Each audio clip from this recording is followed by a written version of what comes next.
भगवंताचा औदार्य फार मोठं आहे. मुठभर पोह्याच्या मोबदल्यात सोन्याचा गाव देणारा परमात्मा फार उदार आहे.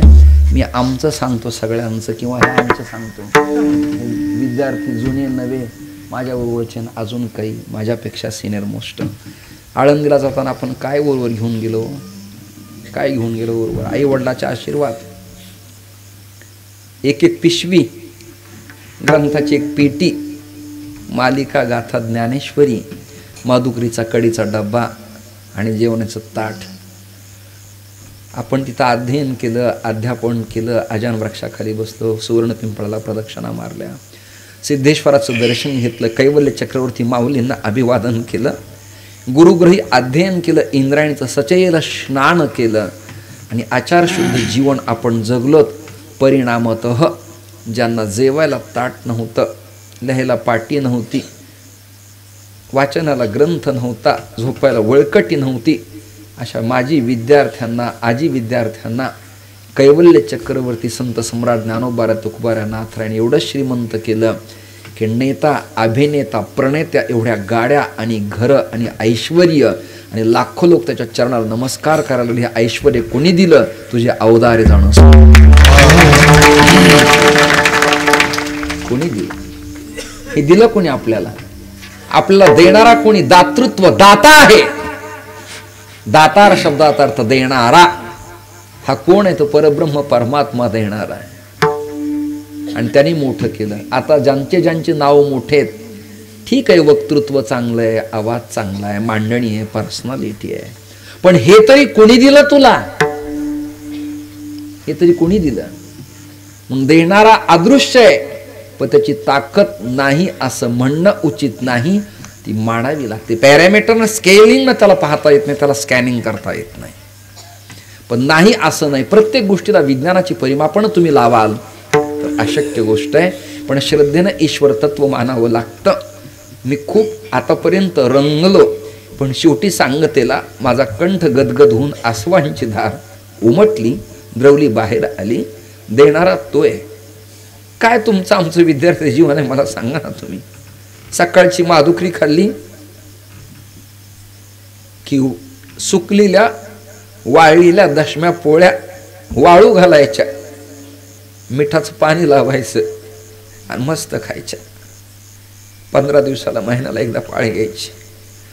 पण त्या तुकड्यातून, मिठात आणि वळकटीतून धर्मशाळेत जो आनंद होता, तो आनंद आज 1.5 कोटीच्या बंगल्यात नाही आणि 25 लाखाच्या गाडीत नाही. लक्षात. नवीन संततीनं हे भोगायची पाळीच नाही. आता खोली टाकाटक, कॉट टाकाटक, माधुकरी टाकाटक. मी कोणाची टीका करत नाही. चांगला काळ आला तुम्हा सगळ्यांना, उत्तम काळ. माझ्या वेळेला डॉक्टर नामदेव शास्त्री महाराज, विठ्ठल महाराज शेकडे महाराज, त्रिंबक बुवा नाशिककर महाराज माझे चऱ्हाटे, आसाराम बुवा बडे महाराज, हे मी भोगलेलं त्या काळातलं 35-40 वर्षापूर्वीचा माझा फोटो गुरुवरे मोठे भावांच्या बरोबरचा मी आज तुमच्या पितृचरणांना दाखवला. तो का दाखवला?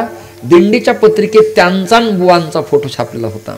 मग मला आठवण आली जुनी, गदगद झालं. नथू बाबा म्हणायचे पोऱ्या, कौतुक वाटायचं. मोठे बुवांना विद्यार्थ्यांचं कौतुक वाटायचं. आता एकुलते एक खोड शिल्लक राहिलंय, शांती ब्रह्मसंत श्री कुऱ्हेकर बाबा. एकुलते एक खोड शिल्लक. कुंभार गुरुजी गेले, साखरे महाराज थकले, चक्रांकित बाबा थकले, वक्ते आबा गेले, हरिभाऊ महाराज गेले, दोंडा महाराज दिगलूरकर गेले, एकनाथ महाराज गेले, शंकर महाराज कंदाकर गेले. म्हणून जे आहेत त्यांना अभिवादन शीलस्य आपण करावं. कीर्तन अधिक वाढलं असेल तर सगळ्यांना मी दिलगिरी व्यक्त करतो. तुम्हाला बराच वेळ बसावं लागलं, पण शेवटी बरेच वर्ष दबलेली भावना आंतरिक धावे स्वभावे ते द्रवलं. काहींचं भाग्य असं आळंदीन पंढरीला नसतानाही ते लोक आज नावारूपाला आहेतच ना महाराज. पण त्यांनाही कोणी दिलं याची जाणीव जर करून दिली तर ईश्वरीय सत्तेविना दुसरं कोणी नसतं. ही संतांचीच कृपा असती. वेळ आपला संपला. माझी अल्प ही वासना, तू तो उदाराचा राणा, तुका म्हणे भोगे आणि पीडा केली धाव वेगे.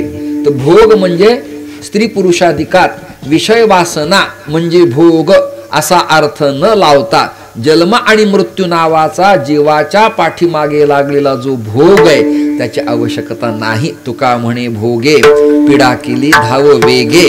आता एकच कर देवा, सुख बसे तुझे पायी मज ठेवी तये ठाई. लावा बुक्का विठोबार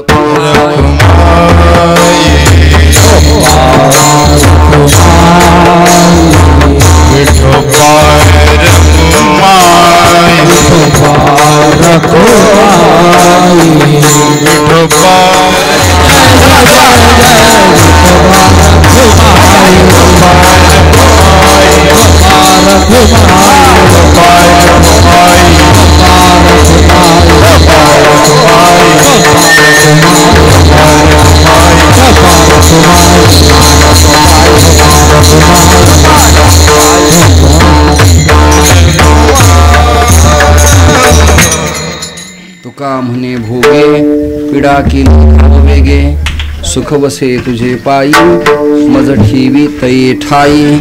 या अभंगावरती शक्यतोवर भावप्राकट्य सरळ तरल स्वच्छ स्पष्ट परिवर्तनवादी तुमच्या कानावरती पडावं, तुम्हाला कळावं अशा सोप्या भाषेमध्ये मी प्रतिपादन केलं.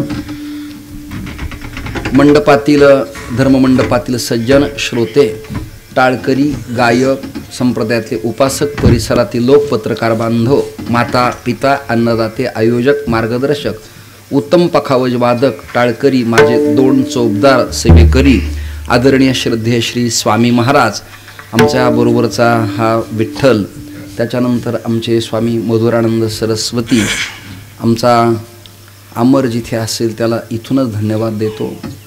जग आमचं कीर्तन ऐकतं पण ड्रायव्हरने ऐकणं आमचं भाग्य असतं.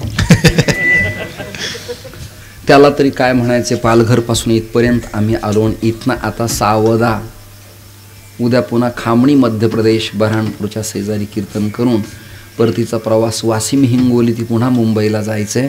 त्याला तरी काय म्हणायचं, ते राहतात हे आपल्यावरती उपकार आहेत. तुम्ही लोक कीर्तनात येता, आमचा ऐकता, हे आमच्यावर उपकार आहेत. खरंच तुमच्या आमच्यावरती उपकार आहेत.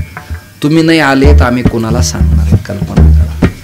म्हणून प्रभू तुम्ही महेशाची मूर्ती, मी दुबळा आहे, उघडा आहे, गरीब आहे, अशक्त आहे, आणि तरी तुम्ही सगळे आमचं बोबडं बोलणं ऐकत राहता. हे तुमचे आमच्यावर उपकार आहेत. आतापर्यंतचा काळ असा आहे, कीर्तनकारांना, गायक वादकांना देऊन निमंत्रण द्यावं लागतं. नाही कळलं, देऊन निमंत्रण द्यावं लागतं. येणारा काळ असा येणार आहे आम्हाला पुढच्या भविष्यामध्ये की आम्हाला म्हणावं लागणार आहे, आमचं ऐकण्यासाठी 500 घे पण माझं ऐक. एवढं माझं ऐक म्हणावं लागणार आहे. अरे लोक सेवा करतात म्हणजे निष्कपट करतात, स्वच्छ करतात, पवित्र करतात. मी आत्ता हार आणि बुक्का मला काटाळत होतं. त्याचं कारण असे, अधिष्ठानाच्या आचार्यांच्या पादुका समोर आहेत, आधी संत पूजन त्यांचं करावं आणि उरलेलं तुका म्हणे थोडं राहिले, झाला थोडं राहिले. त्यांनी केला इशारा, जाता जाता.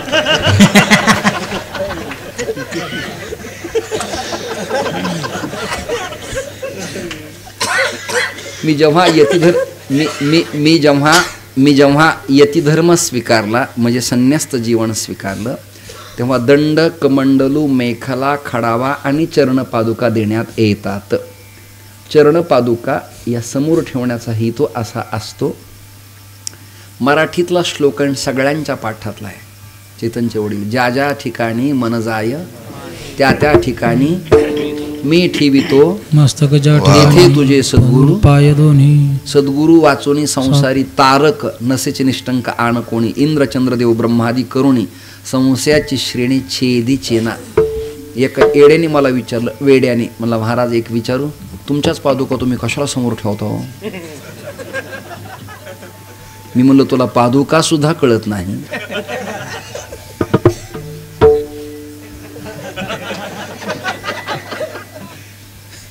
तर पादुकीबद्दल कशाला बोलतोस तू? ह्या पादुका आचार्य परंपरेच्या पादुका आहेत. आर्यधर्मोद्धारकाय संसारतमनाशिने श्रीमत शंकराचार्याय ज्ञानसूर्याय ते नमः. अशी परंपरा आहे, त्यामुळं ते पाळावं लागतं. मी कीर्तनात एका म्हणालो काहीतरी घेऊन जा, एकाने माझी चप्पलच मारली. तेव्हापासून कीर्तनातून घेऊन जा हा शब्द मी टाळला. दुसऱ्या कीर्तनात सांगितलं काहीतरी देऊन जा, एकाने माझ्या पायावर चुना ठेवला आणि एकाने तंबाखू टाकली. त्यामुळं कर्मधर्म तुम्हा असावे, जसं जे करतील तसं ते भरतील. पुन्हा एकदा सोशल मीडिया, इलेक्ट्रॉनिक मीडिया, कॅमेऱ्याला खूप मी धन्यवाद देतो की पुढच्या वेळेस जेव्हा जर आपली भेट झाली कदाचित तर आपल्याकडं ते हे ठेवायचे. किती ठेवायचे? थोडा खर्च वाढल, मग लोकांच्या भावनाही वाढतात ना. म्हणजे निरोप, ज्याला इंग्रजीत काय म्हणतात मोबाईलवरती, काय म्हणले? रिप्लाय. ठीक आहे, भावना व्यक्त करता येतात लोकांना छानपैकी. नाही तर पुढच्या वेळेला आपण एक बदल करू, तुमचा एक कॅमेरा ना आमचा एक कॅमेरा, तुमचा आमच्याकडं ना आमचा तुमच्याकडं, असं एकामेकाला स्कॅन केलं पाहिजे ना. आपण प्रेम दिलं पाहिजे. तुम्ही सगळेजण आलात, फार मला आनंद वाटला. खरं सांगू का, कण्हेरे गावातून मला परत जाण्याची इच्छाच होत नाही.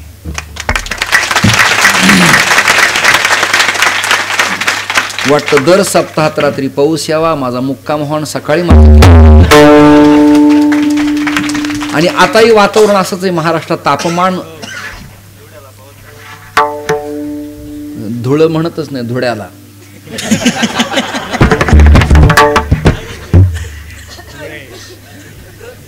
ऐका ना, आही म्हणजे नाग. स्वर ऐकल्यावर त्याची बायको पत्नी नागीन जशी डुलते तशी भाषा डुलते, म्हणून हिचं नाव अहिराणी आहे. नाही कळलं तुम्हाला?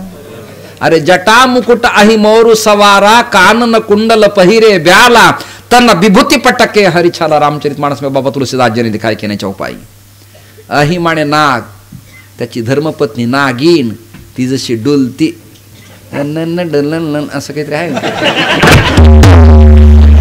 आपल्याला माहित नाही. तसही भाषा डुलते.